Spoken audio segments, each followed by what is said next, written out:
Então, a gente vai falar um pouquinho hoje. A qualquer momento, naturalmente, vocês podem me interromper.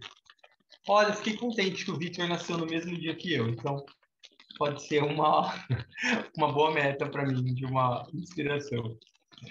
Ele morreu recentemente, em 1997, e então ele viveu uma vida de 92 anos, olha só que legal. E ele foi um neuropsiquiatra austríaco e fundador da terceira escola, daquilo que é conhecido, né, como a terceira escola vienense de psicoterapia.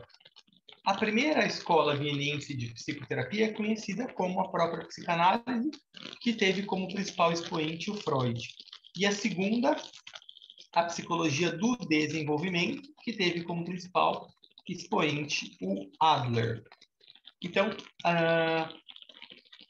todos eram austríacos, e então ele é conhecido por essa contribuição com uma abordagem diferente. É interessante a gente pensar um pouquinho.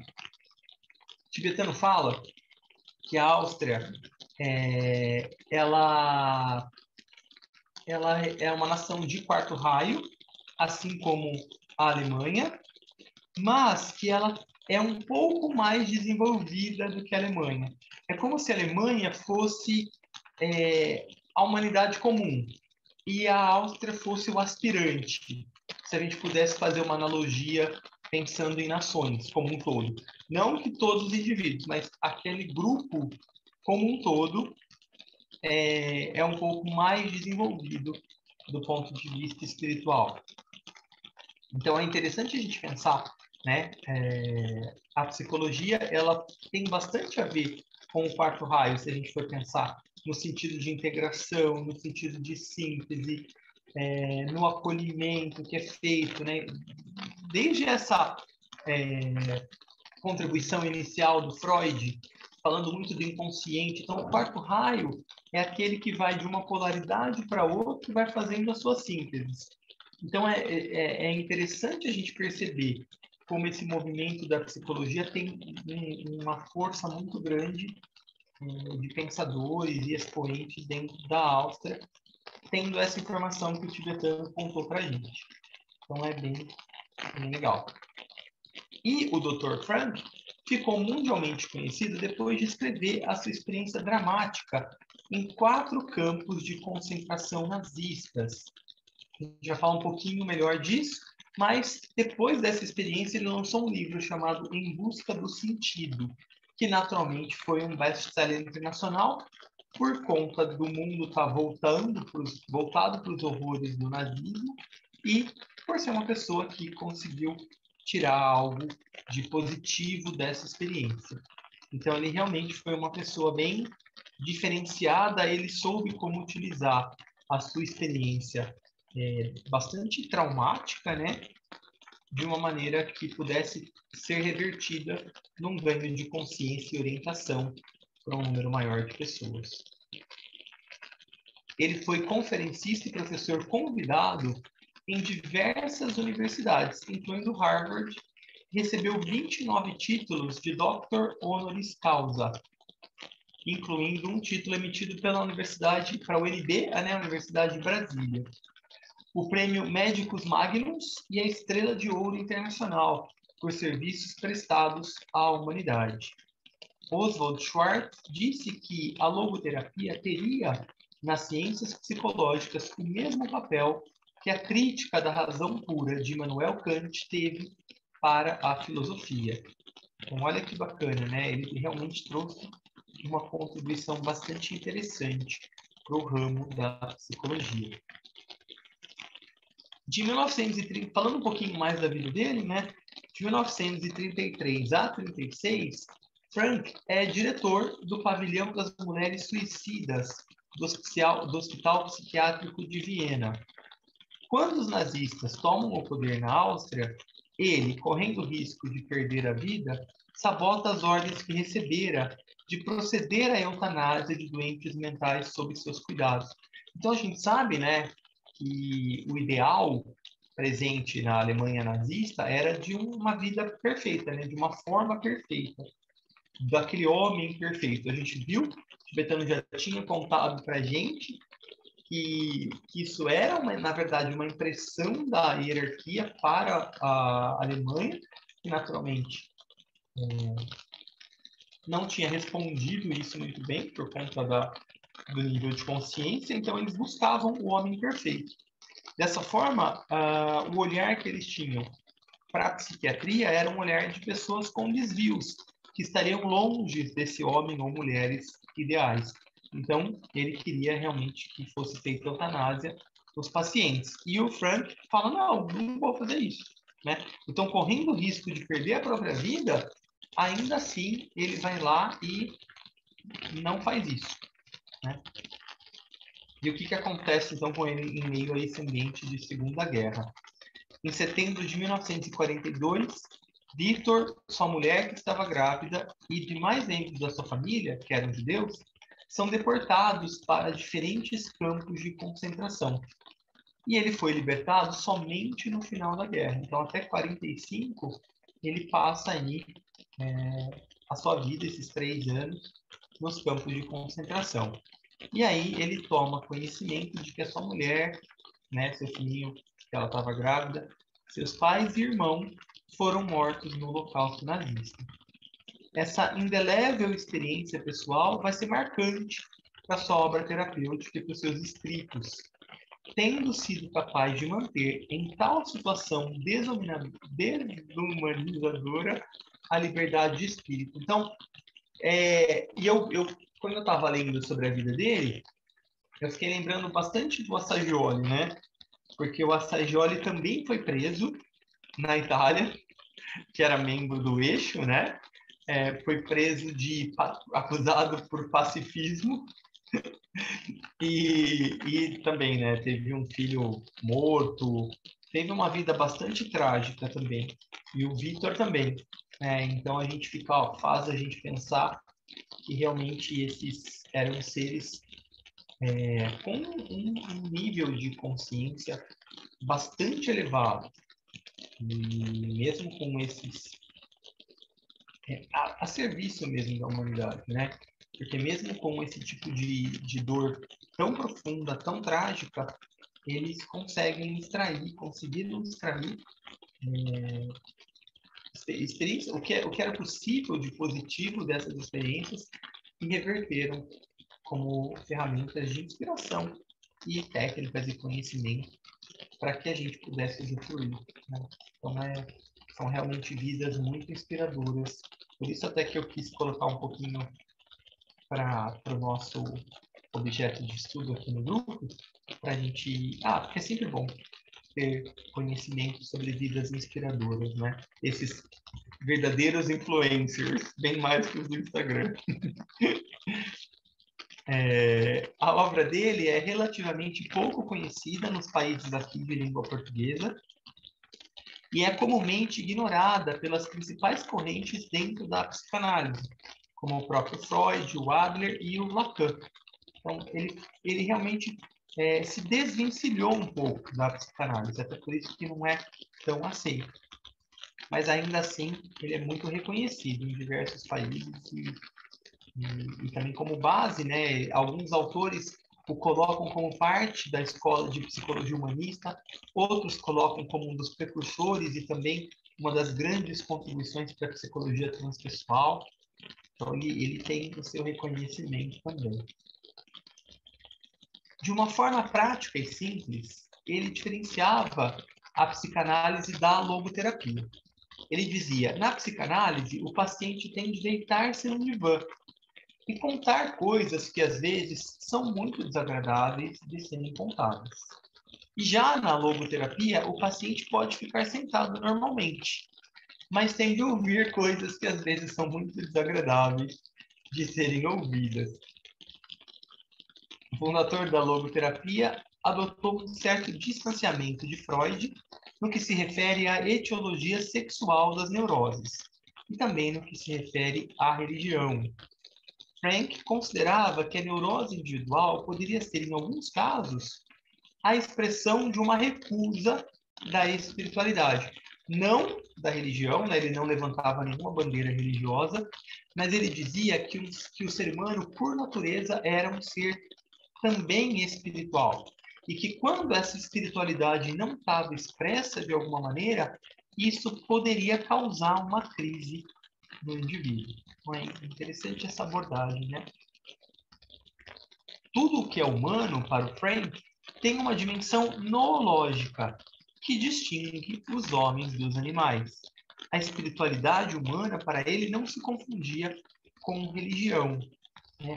O nous é uma palavra, né? Noologia, ela é uma palavra que vem dos gregos, e eles usavam esse termo para tudo aquilo que era mental e também espiritual, que era o que realmente nos diferencia dos outros seres. Então, essa capacidade de elaborar, de transformar, e também aquilo que era metafísico ou transpessoal, se a gente puder dizer assim. Não tinha esse termo naquela época ainda, né? Esse foi um termo criado pelo Maslow. Segundo Frank, existiria no ser humano um desejo e uma vontade de dar sentido para a vida. Ele percebeu que seus pacientes não sofriam exclusivamente de frustrações sexuais, como Freud dizia, né? E nem apenas de complexos como de inferioridade, como Adler propunha, mas também do que ele reputa ser um vazio existencial.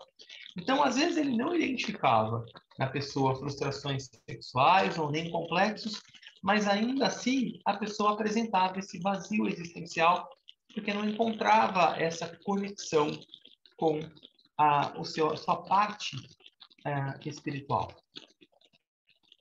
Para o analista, a neurose revelaria, antes de mais nada, um ser frustrado de sentido, o que o levou a concluir que a exigência fundamental do homem não é nem a emancipação sexual, nem a valorização do self, mas a plenitude de um sentido. Então, não é que ele negava, né, as teorias do Freud e nem as do Adler, mas ele dizia que existia ainda uma outra possibilidade. Por isso que ele é chamado, né, a sua abordagem é chamada de a terceira escola de psicologia vienense.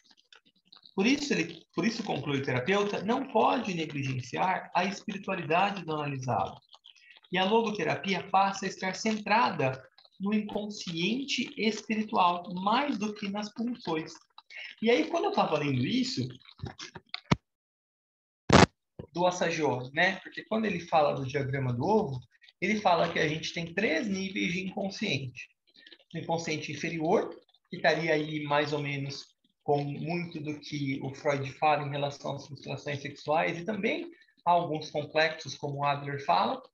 O Freud fala de um inconsciente, o Freud, o Assagioli fala de um inconsciente médio, que é um campo onde a gente são situações um pouco mais próximas do nosso campo de consciência, mas que ainda assim a gente muitas vezes atua e se relaciona de forma inconsciente.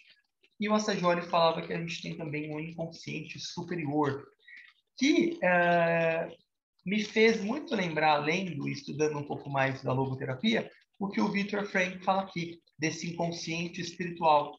Ele estaria mais ou menos, eu estou fazendo essa analogia, né? Relacionado com o inconsciente superior do Assagioli, que é uma câmara, vamos dizer assim, de entrada para o eu superior, ou a alma, como a gente estuda aqui, né, no esoterismo, e também como o próprio Assagioli falava, né, que a gente tinha esse eu superior. Tudo bem até aqui? Alguma dúvida, algum comentário?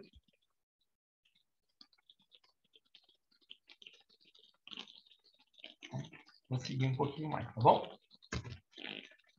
Aí eu peguei aqui, pegando esse gancho do Viktor Frankl, eu peguei uma frase, um trecho de um pensamento do Assagioli que diz assim: às vezes, em seguida, há uma série de decepções, não raro depois de um forte abalo moral, como a perda de uma pessoa querida, mas também, às vezes, sem causa aparente. em meio ao pleno bem-estar e a favor da sorte, surge em alguém uma vaga inquietude, um senso de insatisfação, de falta, mas não a falta concreta, mas sim de algo vago, fugaz, que não se sabe definir. Acrescenta-se assim um senso de irrealidade, de futilidade da vida comum. Os interesses pessoais que tanto ocupavam e preocupavam empalidecem, por assim dizer, perdem a sua importância e valor. Novos problemas se insinuam, a pessoa principia a questionar o sentido da vida, o porquê do próprio sofrimento e o dos outros, qual a justificativa de tantas disparidades de sorte, a origem da existência humana, do seu objetivo. O estado de agitação torna-se sempre mais penoso, o vazio interno mais intolerável. A pessoa tem um senso de aniquilamento. Tudo que formava sua vida parece um sonho e dissolve-se como um fantasma. Então eu trouxe esse trechinho aqui do Assagioli porque não é muito parecido com isso que o Viktor Frankl fala, dessa falta de sentido, desse inconsciente espiritual. Então, talvez fosse realmente, não é que negue, porque enquanto a pessoa está trabalhando as suas questões sexuais, enquanto a pessoa está trabalhando os seus complexos, talvez nem tenha tempo para perceber um sentido, né? Mas em alguma medida, quando isso está trabalhado, ou por indivíduos que realmente passaram por isso nessa encarnação com mais leveza, aí muitas vezes a gente chega nesse ponto, como o Victor fala e como o Assagioli fala também. Eu achei interessante fazer essa comparação aí, esse paralelo, perdão, entre esses dois pensadores do último século. E aqui... Muito, né, Paulinho? Muito, Oi! né, Paulinho? A gente percebe muito isso mesmo, né, atualmente, né? A, a grande queixa da maioria das pessoas é isso, a falta de sentido. Minha vida está sem sentido, eu estou buscando, né? Então, eu percebi também essa esse mesmo sentido, né, na teoria do Victor e na teoria e no da Saggioli, né? É muito interessante, complemento. E assim, o que é interessante também é que ele traz essa questão da pessoa, né, num contexto bem global, né? Que ele fala da espiritualidade. Nenhum outro fala assim da espiritualidade, né? O quanto isso é importante. E a gente percebe na prática que isso vem acontecendo muito. As pessoas, elas relatam isso, inclusive, né? Essa falta de conexão com a própria espiritualidade, com o divino, não no contexto mesmo da religião, no contexto de algo que dá sentido mesmo para a vida. E ele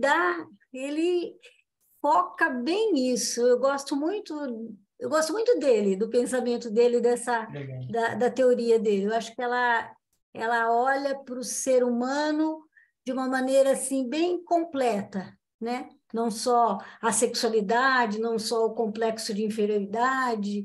Acho que isso também faz parte, mas não é só isso, né?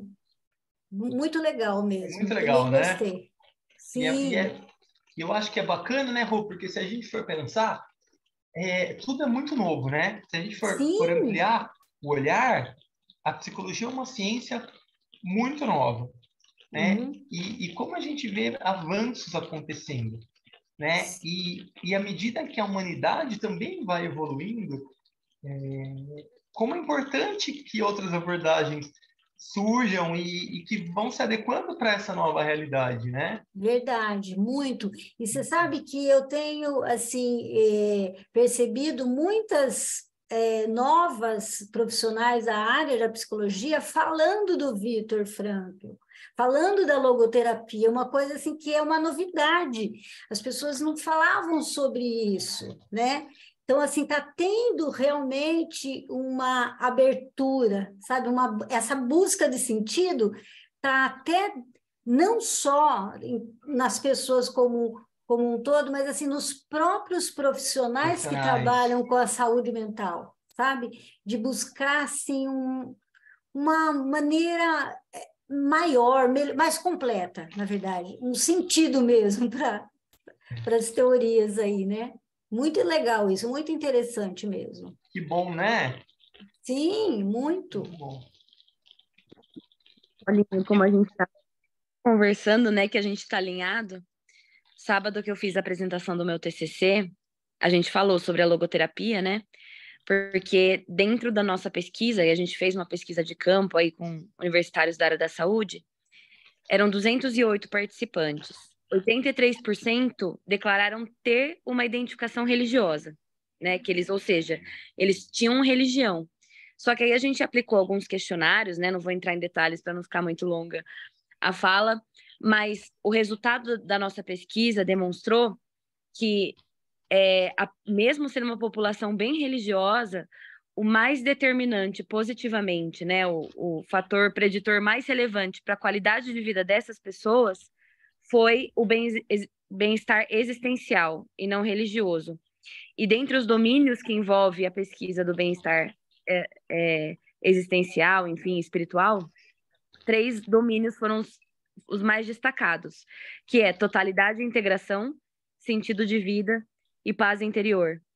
Então, muito mais do que crenças pessoais, conexão pessoal com Deus, enfim. Então, mesmo numa população bem religiosa e por um método da Organização Mundial da Saúde, a gente já tem dados mesmo que mostram que o ser humano ele precisa dessa parte espiritual. Abaixou um pouquinho o som, tá? Tá me ouvindo? Assim, é que o final foi sumindo.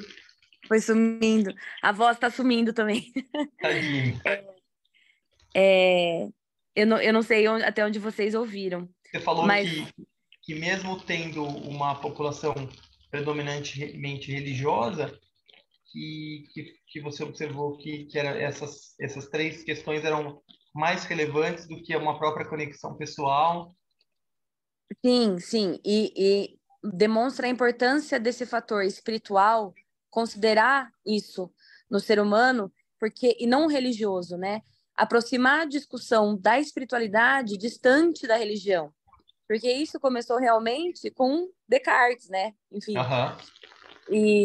E aí teve essa separação, ciência de um lado e a alma e o espírito, toda a questão espiritual fica aí com a religião. E a gente está começando a quebrar isso até pela própria ciência, né? Com esse tipo de pesquisa, enfim, que mostra que para o ser humano a questão espiritual ela transcende a religião, né? Que é muito o que a logoterapia fala, que é a questão de sentido de vida e não você crer em algo maior, né? Muito bacana.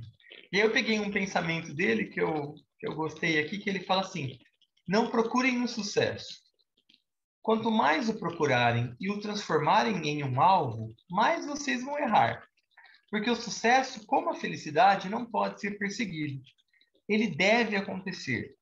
E só tem lugar se ele for um efeito colateral de uma dedicação pessoal a uma causa maior do que a pessoa, ou como subproduto da rendição pessoal a um outro ser. Então ele fala que essa sensação de felicidade, de sucesso, de realização, ela está presente na gente quando a nossa vida ela se conecta a algo que é maior do que a gente, que é justamente esse sentido, né? Esse propósito. Eu achei muito legal. E aí ele fala assim: quero que vocês escutem o que a sua consciência diz que devem fazer e coloquem-no em prática da melhor maneira possível. Então é isso, né? É essa autoobservação, esse autoconhecimento, prestar atenção nessa voz, né? E colocar em prática o que ela fala.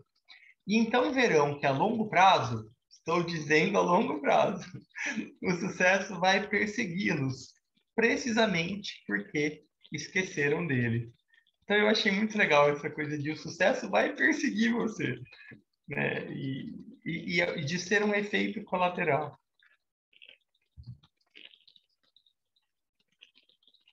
E então, falando um pouquinho mais da logoterapia, né? Para a logoterapia, a necessidade mais profunda do ser humano é a de ter sentido na vida.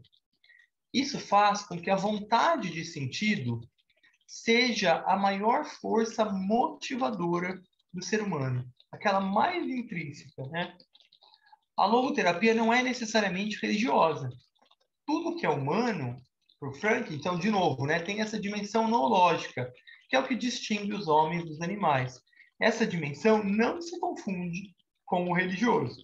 Então, nesse aspecto, de novo, né, é bastante semelhante ao inconsciente superior e ao eu superior propostos pelo Assagioli, como eu já tinha falado, né? Só que como eu tinha falado específico do Victor, eu repeti um pouquinho o pensamento, porque a gente estava introduzindo o tema aqui da logoterapia.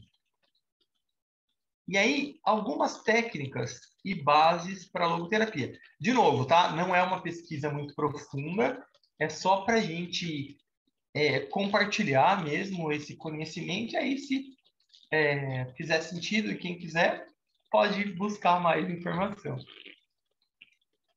Uma das técnicas utilizadas na logoterapia foi chamada pelo Victor de análise existencial. O que ela queria dizer? Né? Ela pode ser entendida como uma base filosófica e científica da logoterapia, bem como uma parte essencial do processo mesmo terapêutico.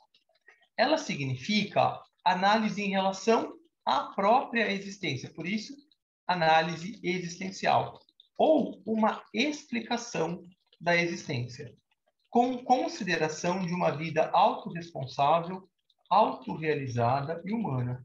Então, para o Victor, esse processo de análise existencial, ele ia trazendo o indivíduo para se responsabilizar pela sua própria vida e, naturalmente, isso ia trazendo uma expressão mesmo de autorrealização. E ele dividia, né, entre duas partes, uma análise existencial geral e uma especial ou específica. Eu achei que talvez na tradução tenha errado, me pareceu pelo contexto, mas eu vou ler depois o inglês, porque me pareceu mais específica do que especial, né? Como se você fizesse uma análise mais abrangente e uma mais pessoal. Mas vamos lá. Na análise existencial geral, a busca pelo sentido é discutida e identificada como uma motivação básica em todos os seres humanos. E são fornecidos argumentos que demonstram a possibilidade fundamental de encontrar sentido na vida. Com base nisso, os efeitos terapêuticos de uma busca bem-sucedida por sentido podem ser explicados. Então, aqui é uma visão mais abrangente. E nesse ponto, eu estava refletindo como é importante a gente ter exemplos de pessoas inspiradoras, né, que encontraram um sentido para a vida. E aí, então, a gente vê que é possível e como as suas vidas foram exemplos dessa expressão aí da logoterapia. Então, numa primeira etapa é feita essa análise existencial geral e depois uma especial ou específica. Aí a vida individual específica de uma pessoa ou de um grupo é investigada para as possíveis raízes existenciais de um distúrbio mental ou psicológico, se houver, né? Se não, vai mais mesmo nesse sentido de o terapeuta ajudar nessa observação daquilo que é possível que seja como um caminho, um sentido para aquela expressão. Nesse contexto, ela fornece a base para uma logoterapia, para uma terapia específica que ocorre atrás desse núcleo existencial. Assim, o valor terapêutico da análise existencial está na elucidação da situação existencial concreta daquele indivíduo e na preparação para dar assistência na busca autônoma, ou seja, o terapeuta vai facilitar o processo, mas é aquele indivíduo que vai buscar, né, fazer a sua busca por um sentido. Tudo bem nessa primeira parte? Algum comentário, alguma contribuição, alguma dúvida?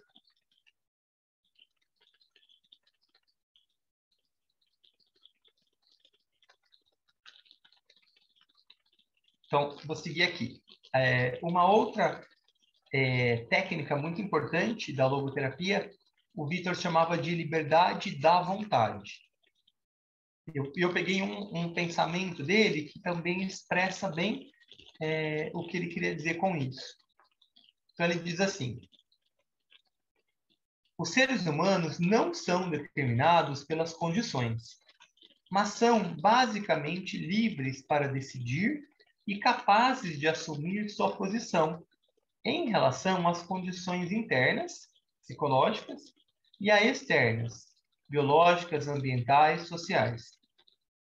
A liberdade é aqui definida como o espaço para moldar a vida dentro dos limites dessas possibilidades que o indivíduo trouxe, né?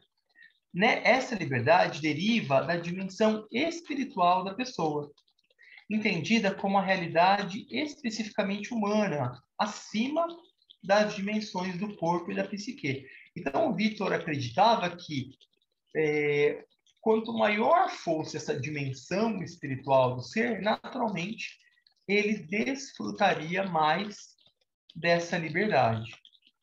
Como pessoas espirituais, os seres humanos não estão apenas reagindo a organismos, mas são seres autônomos, capazes de moldar ativamente as suas vidas. E aí, então, eu trago um outro pensamento do Assagioli, porque o Assagioli fala muito da questão da desidentificação, né? A gente fala bastante aqui nas nossas meditações, o quanto, quando a gente consegue se desidentificar, né, desses conteúdos transitórios, internos, psicológicos e também externos, a gente vai fomentando essa liberdade. E à medida, então, que a gente é mais livre, a gente tem mais vontade, né? Como o próprio... eu gostei do nome que o Victor dá aqui, né? Liberdade da vontade. Então, eu, de novo, achei um ponto bem semelhante entre as duas teorias. E o Assagioli fala assim: agora não servem mais todas as cômodas desculpas, todos os pretextos e sofismas que se escolhem usar em direção a nós mesmos e aos outros, para justificar nossas fraquezas, covardias e continuar a cometer tolices. Agora não se pode mais dizer: o que queres? Fiz assim. Esse é o meu temperamento, não posso mudá-lo. Quantas vezes a gente fala isso ou ouve esse tipo de argumento, né? Quando vejo certas coisas, não posso me conter ou me frear. Agora, e o Assagioli continua, agora sabemos que o nosso caráter, longe de ser rígido e imutável, modifica-se cada dia pela ação de inumeráveis influências. Estejamos nós conscientes ou não. Trata-se, portanto, de decidir se tais modificações devem ser deixadas ao acaso e, portanto, permanecer lentas, contraditórias, caóticas, às vezes nocivas, ou então ser produzidas conscientemente, coordenadas, segundo um plano harmônico, intensificadas e dirigidas a nos libertar das tendências não desejadas e a realizar uma vida psíquica mais elevada, mais livre e fecunda. Não existem desculpas para não empreender essa obra de domínio da nossa psique e para não a continuar incessantemente a cada dia e por toda a vida. Eu achei muito legal, né, porque traz essa nossa liberdade e evoca, quando a gente lê, né, esse tipo de texto, esse pensamento tão inspirador, evoca na gente essa vontade de se transformar, de realmente... O Assagioli falava uma coisa que eu gosto muito. Ele falava que a nossa vida é a nossa obra-prima. Então, que a gente pegasse, encarasse a gente mesmo como um trabalho a ser feito. E que a gente se dedicasse, em primeiro lugar, para transformar a nossa vida em algo que tivesse relação como bem, como belo e como verdadeiro. Eu gosto muito de olhar assim, para a nossa vida como algo a ser burilado, transformado, modificado, aprimorado. Porque eu acho que quando a gente começa a fazer isso, a gente já vai cultivando uma certa desidentificação. Então, sou eu, o que eu tenho que fazer? Eu recebi nessa encarnação um determinado material aqui, mental, emocional e físico. Como que eu posso manejar isso da melhor maneira possível? Então, eu acho legal porque ajuda a gente já a desidentificar e a reconhecermos-nos como esses agentes de transformação. Então, eu gosto muito. Aí, uma outra técnica da logoterapia, que é o sentido da vida. Então, ela baseia-se na ideia de que o sentido é uma realidade objetiva, em oposição à mera ilusão que surge dentro do aparato perceptivo do observador. Então, não é uma coisa assim subjetiva, um sonho, não. Né? O processo terapêutico da logoterapia é para ajudar a gente realmente a enxergar como uma realidade objetiva. Né? Os seres humanos são chamados com base em sua liberdade e responsabilidade para produzir o melhor possível em si mesmos e no mundo. De novo, uma semelhança com o que eu falava do Assagioli, né? Percebendo e realizando o sentido do momento em cada situação. Nesse contexto, deve-se ressaltar que esses potenciais de sentido, embora de natureza objetiva, estão ligados à situação e àquela pessoa específica, e, portanto, estão continuamente se transformando. Dessa forma, a logoterapia não declara ou oferece algum sentido geral da vida.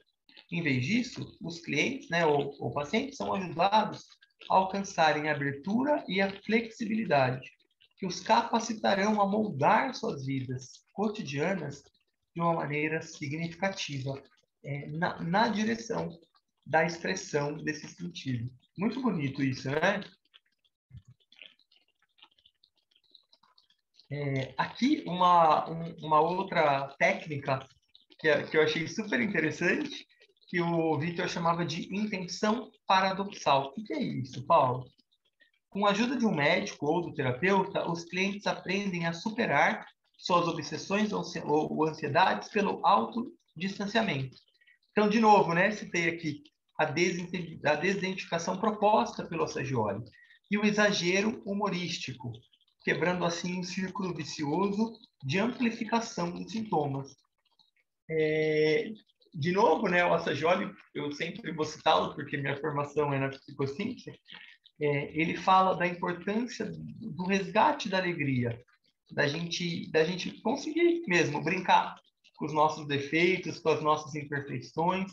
E, de novo, achei muito semelhante o que o Victor fala aqui na obra dele. E uma outra técnica que ele chama de reflexão. Também achei bem legal para a gente usar no nosso dia a dia, né? No nosso processo de transformação. Aí ele fala, né? É indicado para distúrbios sexuais e insônia, mas também para transtornos de ansiedade. Instintivos, os processos automáticos são impedidos e dificultados quando a gente fica numa autoobservação exagerada. Então, claro, é super importante a gente dedicar um tempo nosso, né, para a autoobservação, para o autoconhecimento. Mas o que o Victor falava é que, às vezes, o indivíduo começa a ficar tão ensimesmado que ele passa só a observar aquilo em si e vai alimentando isso, né? E não consegue sair desse ciclo.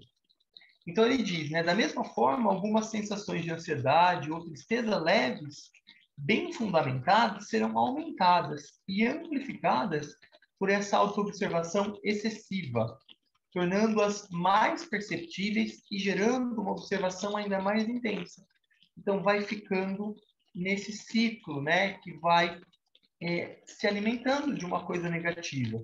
Então, o propósito da derreflexão é romper esse círculo neurotizante, afastando a atenção do paciente do sintoma ou do fluxo natural do processo.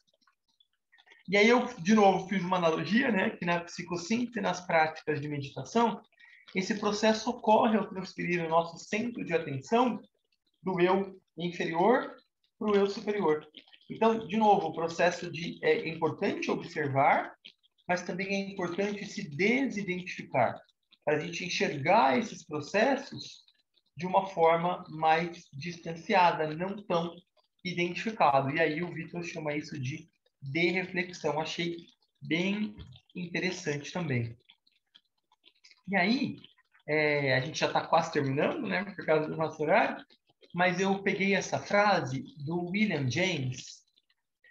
William James, ele foi um pensador americano, um filósofo americano, e ele é muitas vezes conhecido como o pai da psicologia, porque ele era filósofo, mas ele começa, dentro da faculdade de filosofia, ele começa a abrir um espaço entre o que é filosófico e o que é psicológico. Então, eu peguei uma frase dele que eu gosto muito, que ele diz assim,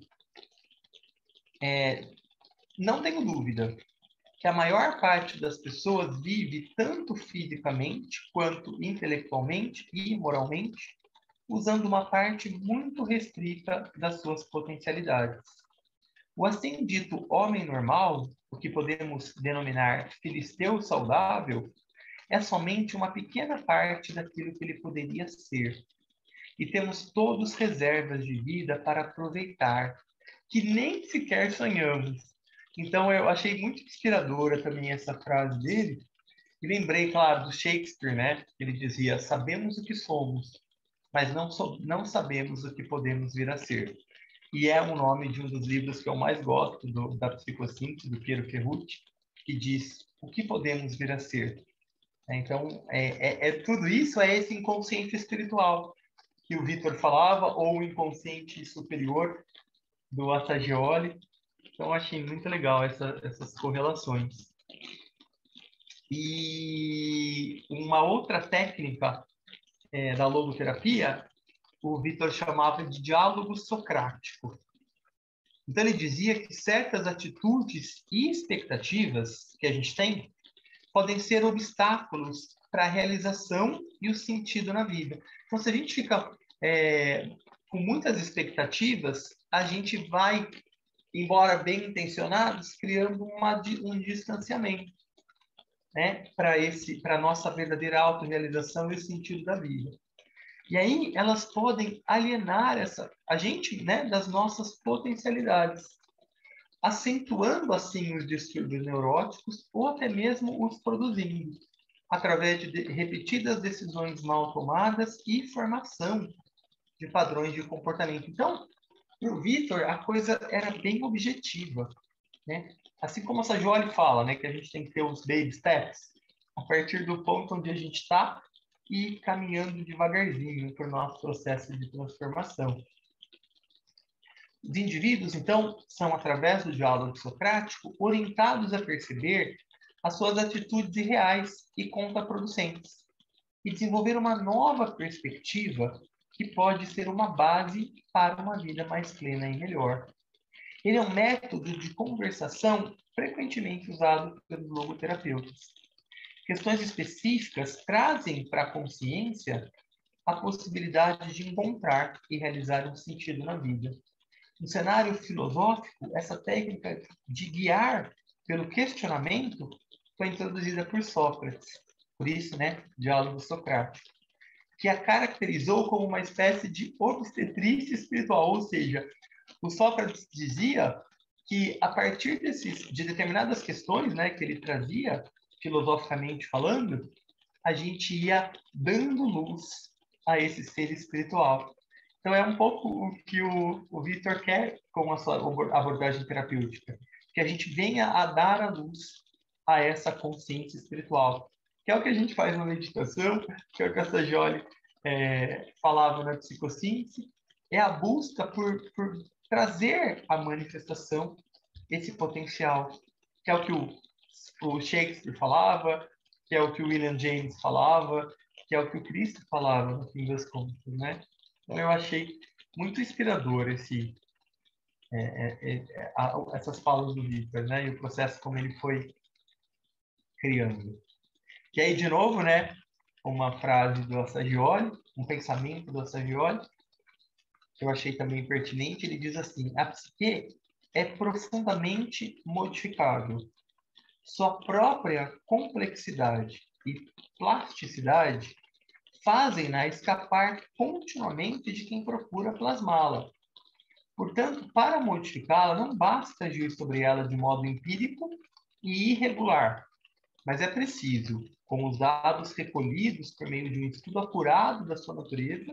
Então, por isso que o Assagioli trabalhava muito, né, com o diagrama do ovo, que ele chamava de anatomia do ser humano, e com a estrela das funções, que ele chamava de a fisiologia ou funcionamento psicológico, e das leis que a governam, constituir uma série de métodos práticos e eficazes, independentes de toda doutrina filosófica específica.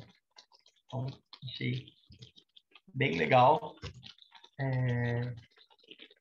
trazendo aqui para a gente, né, esse olhar da nossa responsabilidade pelo nosso processo de transformação, que não tem uma cada um vai encontrando o seu processo, do mesmo jeito que o Victor falava, e cada um ia encontrar seu próprio sentido. O Assagioli fala também, através até dos seus próprios tipos psicológicos, que é uma outra teoria que ele trouxe, facilitando aí esse autoconhecimento. Então, é isso que eu tinha preparado. A gente deu uma pausinha no nosso estudo do livro, mas eu achei que foi importante a gente falar sobre isso, né? Eu até comentei com a Thalita que eu tinha mandado isso no grupo, aí também ela viu isso na pós, aí eu falei, tá, eu acho que tá meio circulando na mente grupal, vale a pena a gente dar uma aprofundada. E aí comecei a estudar um pouco ontem à noite, então obviamente, como eu falei, é um material superficial, mas achei interessante essa analogia e essa semelhança, na verdade, com o trabalho do Assagioli, como a Rô falou, né? Tem até são abordagens diferentes que levam ao mesmo lugar. E é muito rico ter abordagens diferentes, porque aí a gente consegue abranger um número maior de pessoas. Então, muito obrigado pela atenção. A gente tem um tempinho ainda. Se alguém quiser fazer algum comentário, se tiver alguma dúvida, não sei se eu vou saber responder, mas se eu não souber, eu pesquiso depois. Mas, enfim, a gente tem um tempinho aí para essa reflexão final.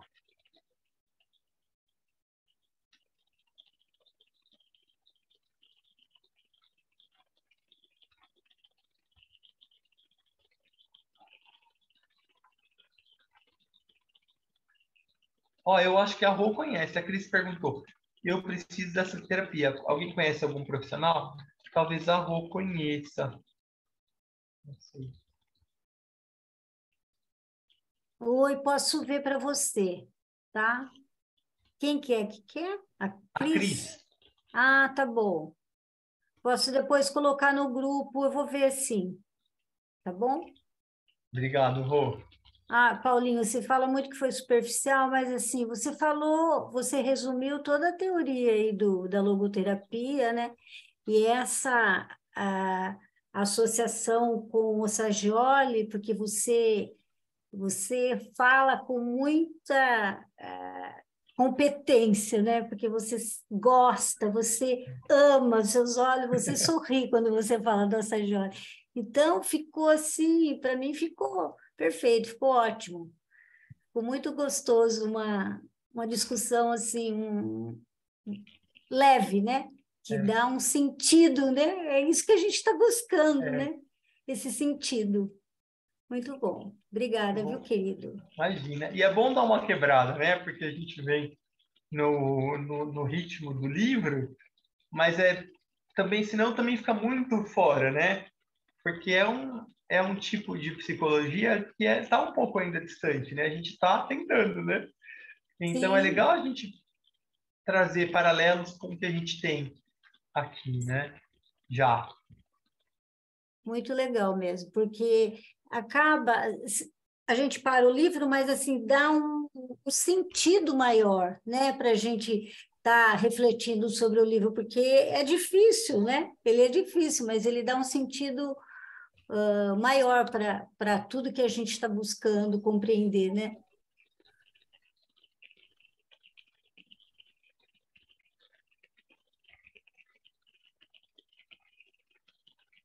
Ah, eu achei tudo muito interessante, Paulinho. Nossa, muito legal mesmo. Eu nunca tinha ouvido falar, fiquei assim, encantada. E saber que veio da Áustria, né? A gente ainda tem essa ligação aí com os raios, né? Que a gente está tentando fazer essa analogia ainda, né? Muito legal isso, né? É, Muito muito legal. legal. Muito, muito. Eu lembro que quando eu fui para a Áustria, eu não sabia muito disso, né? Mas já faz algum tempo que eu fui para lá. E eu me senti tão bem, parecia que assim, era minha casa.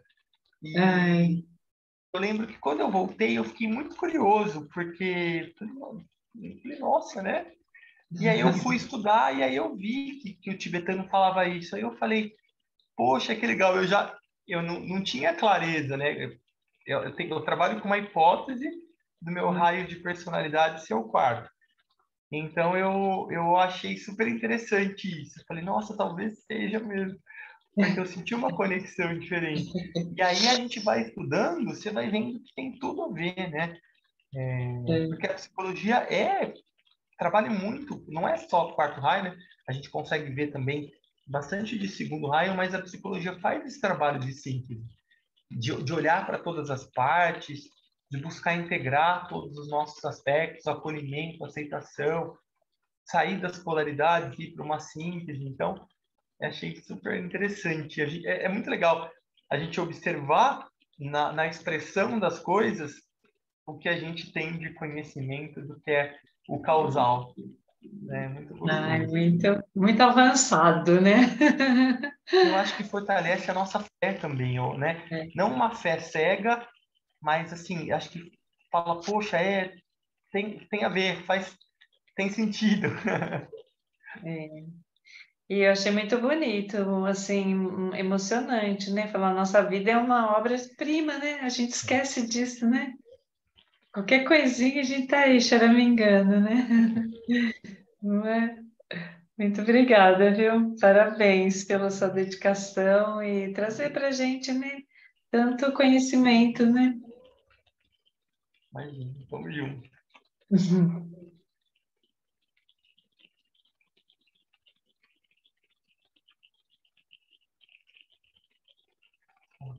Se ninguém mais for falar, eu vou parar aqui a gravação.